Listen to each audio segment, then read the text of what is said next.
দেশের আইন ও শৃঙ্খলা পরিস্থিতি এবং রাষ্ট্র সংস্কারের জন্য গঠিত ৬টি কমিশনের কাজ নিয়ে শনিবার থেকে প্রধান রাজনৈতিক দলগুলোর সঙ্গে আলাপ শুরু করবে অন্তর্বর্তী সরকার। বুধবার প্রধান উপদেষ্টার প্রেস সচিব শফিকুল আলম সাংবাদিকদের বলেন, উপদেষ্টারা আইন শৃঙ্খলা পরিস্থিতি নিয়ে রাজনৈতিক নেতাদের সাথে মতবিনিময় করবেন এবং তাদের পরামর্শ নেবেন। তাছাড়া ২ দিনের মধ্যে পূর্ণাঙ্গ কমিটি গঠন করার কথাও জানান তিনি। বলেন, কমিশনের প্রধানরা এরই মধ্যে কাজ শুরু করেছেন এবং কমিশনগুলোর কার্যপরিধিও চূড়ান্ত করা হয়েছে। টিফিন বিল, নাইট বিল ও হাজিরা বোনাস বাড়ানো সহ ১৩ দফা দাবিতে মহাসড়ক অবরোধ করে বিক্ষোভ করেছেন রেডিয়ান্স ও আইরিশ গার্মেন্টসের শ্রমিকরা। তারা ঢাকা-টাঙ্গাইল মহাসড়কের জিরানী এলাকায় অবরোধ করে। এতে বেশ কিছু সময় যান চলাচল বন্ধ হয়ে যায়। তবে সেনাবাহিনী ও শিল্প পুলিশ তাদেরকে মহাসড়ক থেকে সরিয়ে দিলে যান চলাচল স্বাভাবিক হয়। এদিকে শিল্পাঞ্চল, সাভার, আশুলিয়া ও ধামরাই এলাকার পরিস্থিতি ভালো হচ্ছে। বৃহস্পতিবার সকাল থেকে কাজে যোগ দিয়েছেন শ্রমিকরা। তবে শ্রম আইনে বন্ধ রয়েছে ৫টি পোশাক কারখানা আর সাধারণ ছুটিতে বন্ধ ১১টি। শিল্পাঞ্চলের নিরাপত্তায় সতর্ক অবস্থানে রয়েছে আইন শৃঙ্খলা বাহিনী।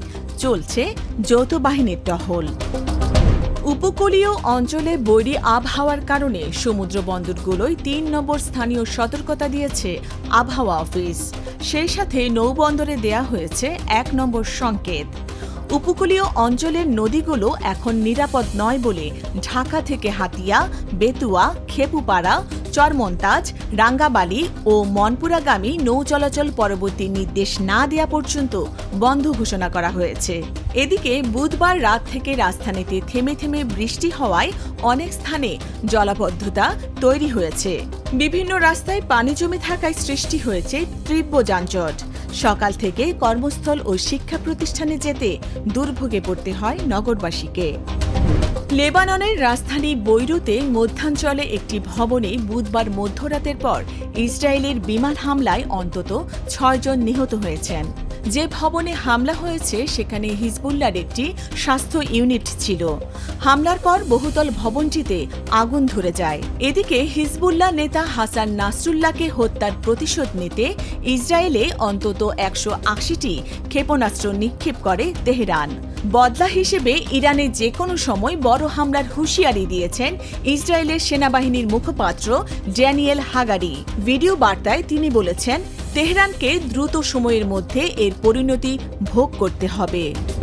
আজ থেকে শুরু হচ্ছে নারী টি-২০ বিশ্বকাপ।